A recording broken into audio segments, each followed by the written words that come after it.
ሴት በጋሻው የሚያገለግልበት ቸርች ሄደች አሉ በቅርብና በጣም ያሳቀኝና ያዝናናኝ ነገር ነው። እንደው ለጫወታም ይሆናል ላንሳ እና ልትመሰክር ተነሳች አሉና ያቺ እህት ምን አለች? ስፒከር ይዞላት አጠገቧ ቆሟል አሉና መጀመሪያ ኦርቶዶክስ ነበርኩ አለች። እሺ ያለ ከዛ ወጣሁኝና ጴንጤ ሆንኩኝ።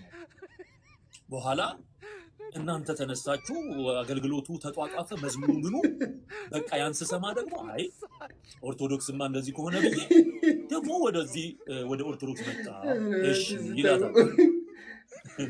ከዛ ተሐድሶ ሆነ ወጡ ሲባል በቃ እኔስ ምን እሰራለሁ ወጣዋለች። ከዛ ይላታል። እሺ ከዛ ይላታል። አሁን ደግሞ በቃ ይሄው መጨረሻ ላይ ተሐድሶ ደግሞ ወንጌል አማኞች ጋር መጣሁኝና በቃ ስዞር ነው የኖርኩት አለች። ሰማትና ይቅርታ ስላጉላላንሽ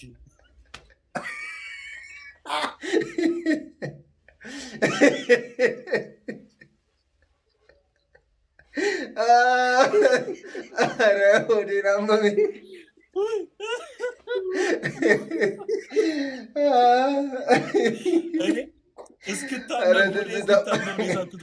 ትቀልዳላችኋ።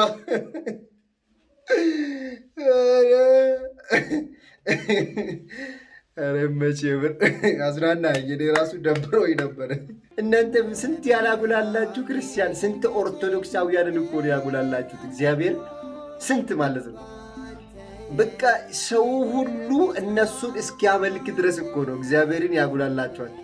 በቃ ማን በትዝታ ሆነ በጋሽ ሆነ ዘርፌ ማን ያላመለካቸዋለ? በቃ የት ቤተ ክርስቲያን ነው የሚሄዱት? የት ቤተ ክርስቲያን ሊመጡ ነው ብሎ እኮ ነው አነፍንፈው ምናምን ህዝቡ። የሚገርማችሁ ነገር ጉሊት የምትሸጠው ጉሊቷን አስቀምጣ በጋሻው መጣ ሲባል ቤተ ክርስቲያን የምትሄደውና እኔ በጣም ነው ትዝታ መጡ ሲባል፣ በነገራችን ላይ ትዝታ በዛ ሰዓት ራሱ ማለት ነው ተለምነው ነው የሚሄደው። የሚገርማችሁ ነገር ማለት አገልግሎት አንድ ቀን ተደውሎለት የሄደበት አገልግሎት የለም። በቃ ተለምነው ነው። በቃ ታዋቂ ስለሆነ በዛ ሰዓት ማለት ነው እንደሱ ታዋቂ ስላሌለ በቃ አገልግሎት ራሱን እንደንትን ነው ከፍ አድርጎ ነው የሚያው በቃ ማለት ነው ከሌሎቹ አገልጋይና ያው መጨረሻው እንደዚህ ሆነ። እግዚአብሔር በሰጣችሁ ጸጋ፣ እግዚአብሔር ባከበራችሁ ሞገስ ራሳችሁን ዝቅ አድርጋችሁ እግዚአብሔርን ካገለገላችሁ ግን እግዚአብሔር ከፍ ያደርጋችኋል። ብዙዎች ዝቅ ብሎ እግዚአብሔር ከፍ አድርጓቸዋል። ከፍ ያሉትን ደግሞ